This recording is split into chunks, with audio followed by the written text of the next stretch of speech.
I'm turning 30 at the end of the year, so to celebrate, here's my favorite movie from every year I've been alive. You know, my favorite thing about the movie is it feels like a movie. What's up guys, Mike here, welcome back to my channel. Hit the subscribe button if you want more movie content and more pop culture content on your feed. Okay, so some quick rules about how this is gonna work. Number one, I am not a movie buff, okay? I like movies, there is a difference. So you might be like, oh, how could you not have picked this movie? This is my personal list based on my memories and my experiences, and it's meant to be fun. This is in no way a list of the greatest films from every year I've been alive, and I just wanted to get that away before people just got angry that I didn't put Shawshank Redemption in there, okay? So we start off with my birth year, 1994, child of the 90s, and the best movie from 1994 for me has to be The Lion King. Everything the light touches is our kingdom.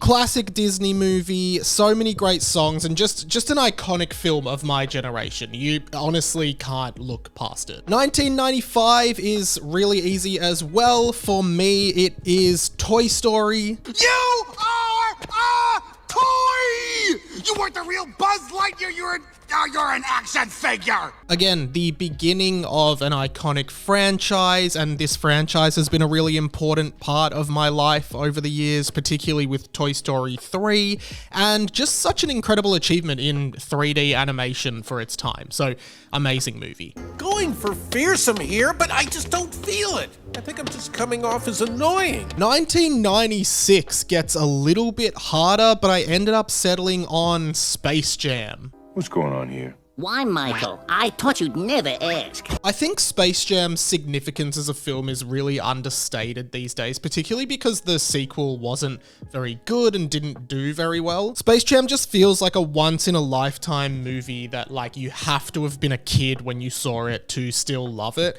And integrating, the Looney Tunes into, this live-action world was just amazing and did it better than a lot of films have done since then. We need to beat these guys, because they're talking about slavery. 1997, okay, I should also stipulate that I didn't have to have seen the movies when they came out. A lot of these movies I didn't see until much later, but they're still from this year. Like this one, Gattaca. How are you, Jerome?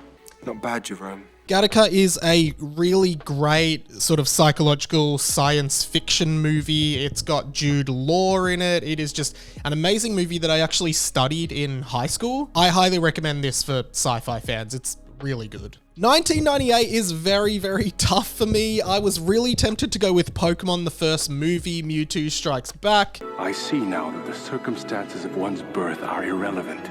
It is what you do with the gift of life that determines who you are. Which is still one of my favorite movies of all time. But at the end of the day, I had to go with The Truman Show. Oh, and in case I don't see you, good afternoon, good evening, and good night. I mean, this is probably my favorite movie ever. I only watched it for the first time, in 2018, but I just love every single thing about this movie. You have to watch it if you haven't seen it. I think I'm mixed up in something. Mixed up in what?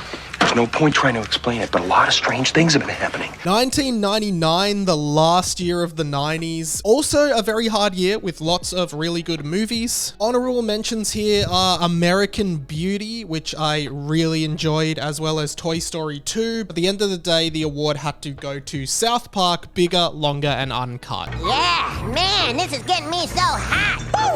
I have a video on my channel about my history with this movie and how I believe it ruined my life in a good way, which doesn't make any sense, but watch the video. That's why I love the movie. Some really strong competitors from the year 2000, the start of the 21st century, particularly movies like Billy Elliot. I love the thematic content and how amazing the soundtrack is and how it complements the film. I also love Battle Royale from 2000, a Japanese film that is just incredible and is basically the Hunger Games before the Hunger Games existed. But the award does have to go to The Emperor's New Groove, which is, again, probably in my top 5 movies of all time. It is just a fourth wall-breaking comedy masterpiece in Disney form, and I love it. Oh, right. right, the poison for Cusco, the poison chosen specially to kill Cusco, Cusco's poison. 2001, there are two strong competitors. I was going to say Harry Potter and the Philosopher's Stone, or Sorcerer's Stone if you're from America. And Harry Potter will feature again in this video, but the 2001 would have to be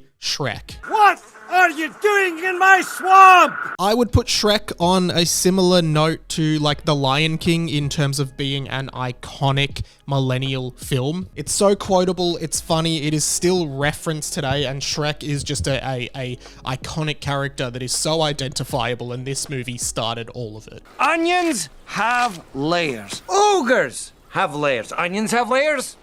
You get it. We both have layers. 2002 is a no-brainer. This one definitely goes to still one of my favorite movies ever, and I have done a video about it. It's Big Fat Liar. I stole Jason Shepard's paper and turned it into Big Fat Liar. You know who's listening, pal?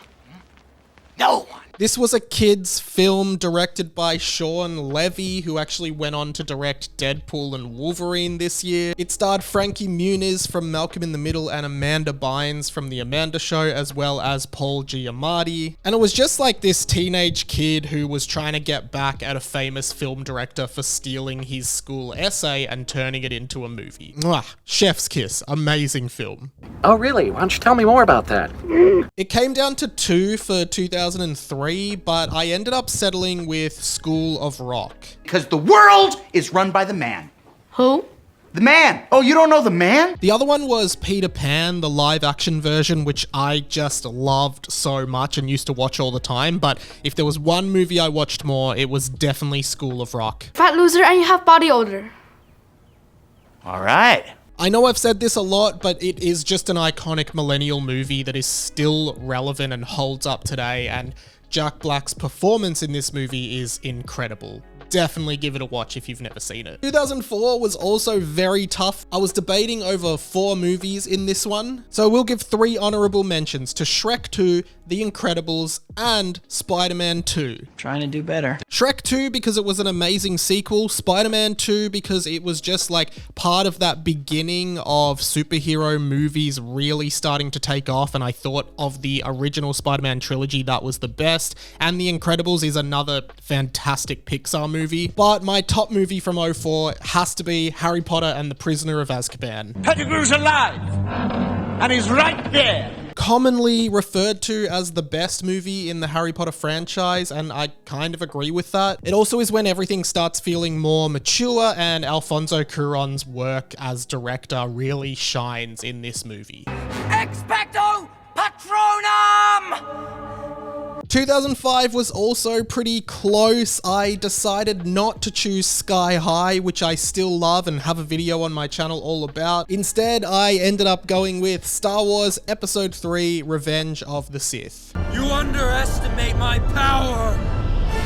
As a child of the 90s, I actually love the Star Wars prequels. I think they're genuinely very good movies. Maybe that's the nostalgia talking. But Episode 3 to me is the pinnacle of what they were going for, and it's kind of where they finally got the Anakin character sort of right. But I just love the story of Darth Vader and his history. I think it's one of the best tragedies in modern film and modern literature, I suppose, and I really liked watching this transformation. People will probably hate this one for 2006, but my favorite movie from 2006, without a doubt, is Click with Adam Sandler.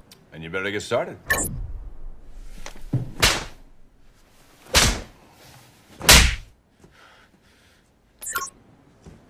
Wow, I just got a big headache. Okay, real talk, this movie is actually really good. It's heart-wrenching. There are some really interesting sort of life lessons you can pull from it, and I just think it's one of Adam Sandler's more impressive works. It leans into like a little bit of a sci-fi fantasy aspect, but I genuinely think this movie delivers on its concept, and I haven't really seen a concept like this done again. 2007 was another really good year, and there are 2 movies head-to-head here. Honorable honorable mention will go to Paranormal Activity, mainly because I remember seeing it in cinema, and at the time this concept of like found footage and, you know, a movie that was presented as like real events, it felt so novel to me, and the hype around this film was massive at the time. I really enjoyed it, but I have to give the prize for 07 to The Simpsons Movie. This is the worst day of my life.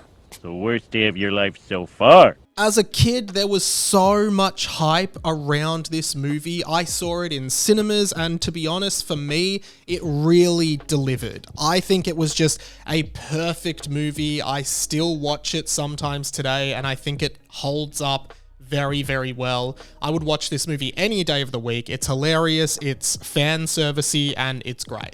Stay back, I got a chainsaw.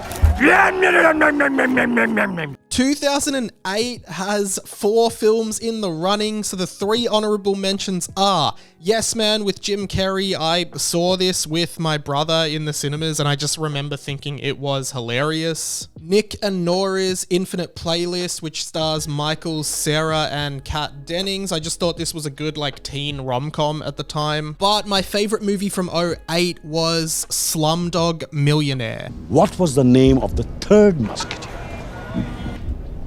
I'd like to phone a friend. This movie stars Dev Patel, framed by him winning Who Wants to Be a Millionaire in India and flashing back into his life in the slums, how he learned all the answers. I watched this when I was young and didn't really get it, but then I watched it again as an adult, and honestly, it just totally blew my mind. This is such a great film. 2009 is pretty easy for me. It's definitely Harry Potter and the Half-Blood Prince. Severus, please.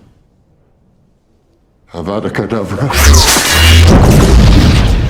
I was a teenager at this time, and this movie was very like rom-com-y in a way. There was lots of like teen drama moments that happened, and I just remember loving it. I actually watched half of this movie recently just to have on in the background, and I thought this is a really good movie. The way they characterize like Professor Slughorn and Dumbledore, as well as like some of the best acting in the series from Tom Felton as Draco Malfoy, who finally gets a chance to really shine, and of course Snape killing Dumbledore. Spoiler alert. Don't you understand? I have to do this. I have to kill you. He's gonna kill me.